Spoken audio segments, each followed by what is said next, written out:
Los casos en los que nos debemos centrar son el fallo Fait de 1999 y por otro lado el fallo Schifrin de 2017. En este primer caso, tal como lo muestran sus adjuntos el fallo Schifrin, la mayoría declaró la nulidad de la reforma introducida por la Convención Constituyente de 1994 al artículo 85, inciso 5 del texto constitucional de 1853. Mediante el cual se estableció una limitación para la permanencia en el cargo de los magistrados de la Corte Suprema una vez cumplida la edad de 75 años.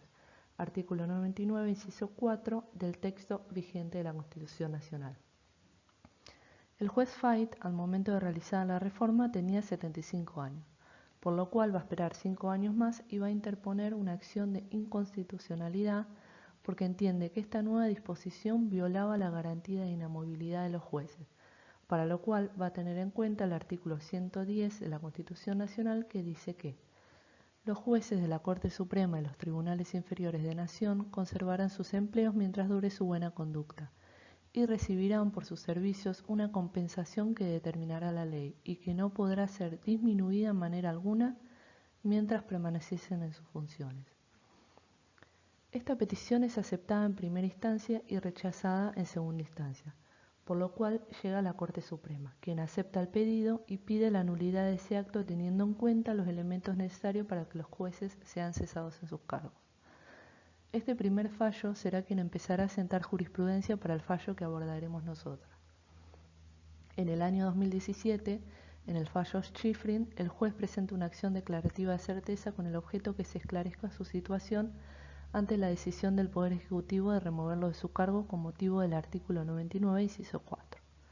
El caso llegará a la Corte Suprema de Justicia de Nación, quien volverá al criterio del fallo Fait y dirá que el artículo 99, inciso 4 tiene plena vigencia porque entiende que esta inamovilidad de los jueces no puede pasar por encima de la Constitución Nacional. Por lo tanto, no va a tener en cuenta el fallo Fait a la hora de resolver. A continuación, haremos la interpretación del fallo Schifrin.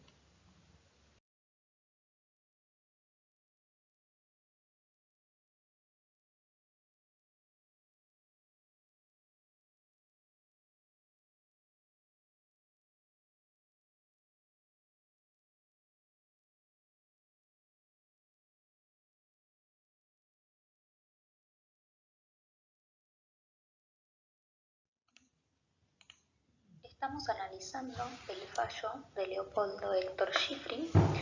Este fallo se basa en la reforma de la Constitución Nacional de 1994, en el artículo 99, inciso 4, que antes era el artículo 86, inciso 5. Este párrafo en cuestión dice que un nuevo nombramiento precedido de igual acuerdo será necesario para mantener en el cargo a cualquiera de esos magistrados una vez que cumplan la edad de 75 años. Todos los nombramientos de magistrados cuya edad sea la indicada o mayor serán por 5 años y podrán ser repetidos indefinidamente por el mismo trámite. La Cámara consideró en primer término que las reformas constitucionales pueden ser revisadas por el Poder Judicial y en ese marco afirmó que la Ley 24.309, declarativa de la necesidad de la reforma constitucional, no había autorizado la modificación de la garantía de inamovilidad de los jueces federales, mientras dure su buena conducta establecida por el actual artículo 110 de la Constitución Nacional reformada. Artículo 96 de la Constitución de 1853 sostuvo que se había alterado la independencia judicial, fundamentando su posición en lo decidido por la Corte, con distinta integración en el precedente Fait. La reforma de 1994 no modificó la garantía de inamovilidad, solamente alteró la vigencia del plazo de duración del mandato judicial. La esencia de esa garantía no incluye la duración vitalicia en el cargo, que tampoco viene impuesta por la reforma republicana de gobierno ni por el principio de la división de poder. Cabe recordar que esta Corte se expidió sobre cuestiones sustancialmente análogas a las que aquí se discuten en el caso Fait. En esa oportunidad la mayoría declaró la nulidad de la reforma introducida por la Convención Constituyente de 1994 en dicho artículo. Con esto queremos decir que la Cámara Federal de Apelaciones de La Plata rechazó el recurso de apelación deducido por el Estado Nacional y confirmó la sentencia de primera instancia que había hecho lugar a la demanda interpuesta por el juez, declarando la nulidad e inaplicabilidad del tercer párrafo introducido por la Convención Reformadora de 1994 en el artículo 99, inciso 4.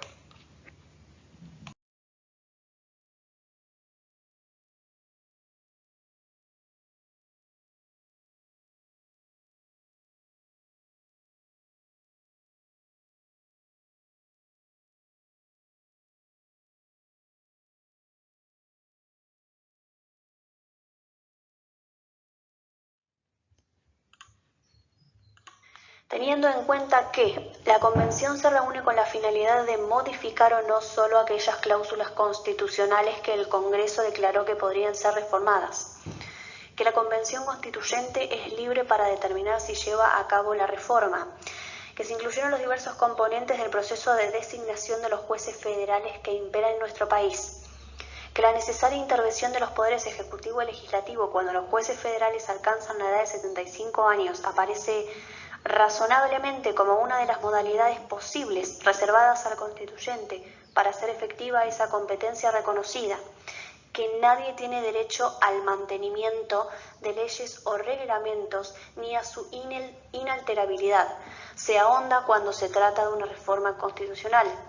que la Convención Constituyente de 1994 no ha excedido los límites de la norma habilitante al incorporar la cláusula del artículo 99, inciso 4, tercer párrafo de la Constitución Nacional, ni tampoco ha vulnerado el principio de independencia judicial que hace a la esencia de la forma republicana de gobierno. Se declara procedente el recurso extraordinario, se revoca la sentencia apelada y se rechaza la demanda.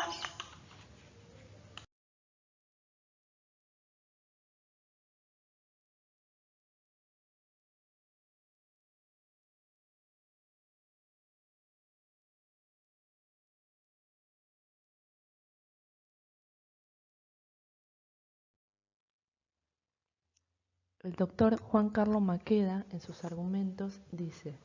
en referencia al caso Fait, que es la única vez en la historia argentina que el Poder Judicial declaró la nulidad de una cláusula de la Constitución Nacional. Dice que considerar viable una norma que no parte de la expresión del pueblo reunido en Asamblea Constituyente puede implicar el desconocimiento de un presupuesto esencial de nuestra democracia y va a dar muchos argumentos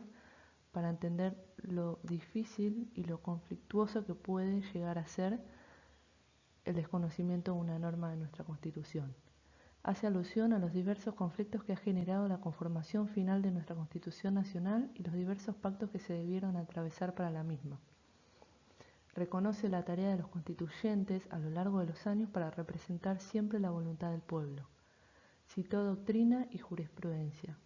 Remarcó que es justamente por la trascendente legitimidad popular que ostenta una asamblea que sólo podrá invalidarse la actuación del poder constituyente en el marco de un proceso de una reforma constitucional si se corrobora una clara, manifiesta violación de las facultades que se fueran atribuidas. Es decir, que debe existir una inconcebible incompatibilidad entre la habilitación conferida y la actuación de los constituyentes que de manera indudable desconozca la voluntad que tuvo el Congreso al declarar la necesidad de la reforma. Interpretó la Ley 24.309,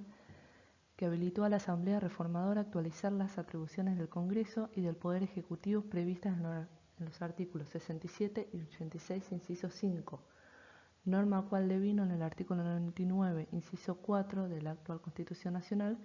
que incluye un tercer párrafo que requiere la renovación del nombramiento para las jueces que alcancen la edad de 75 años. Tomó en cuenta que ese pronunciamiento podría poner en tela de juicio muchas cláusulas constitucionales.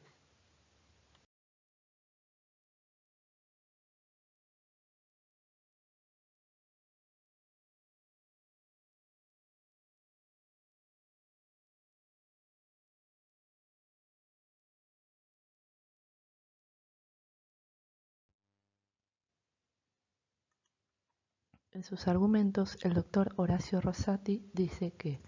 destacó la relevancia del poder constituyente y constituido como parte del sistema constitucional contemporáneo.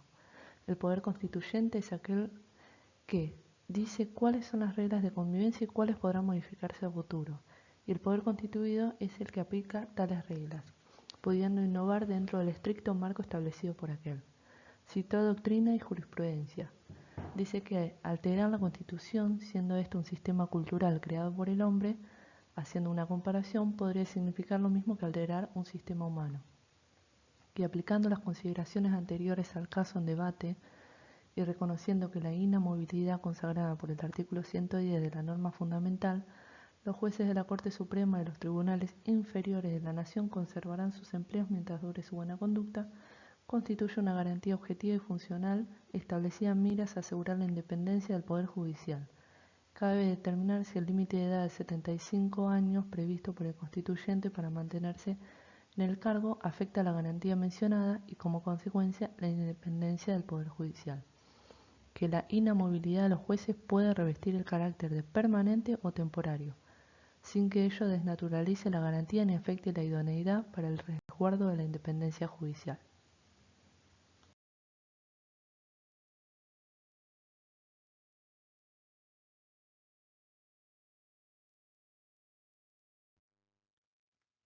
El doctor Carlos Rosenkrantz, en sus argumentos, ratifica la doctrina sentada en Fait, profundizando los argumentos sobre la base de los cuales se decidió el mencionado caso. Lo que está en cuestión es si la convención que reformó la Constitución Nacional en el año 1994 tenía atribuciones legales suficientes para reducir la duración del mandato, o si por el contrario, dicha reducción se encontraba fuera de su competencia. En este sentido coincide con el resto, en que la regularidad del procedimiento de reforma constitucional es justificable, expresando que el control judicial de una reforma constitucional no puede ser visto como un enfrentamiento entre el poder constituyente y el constituido,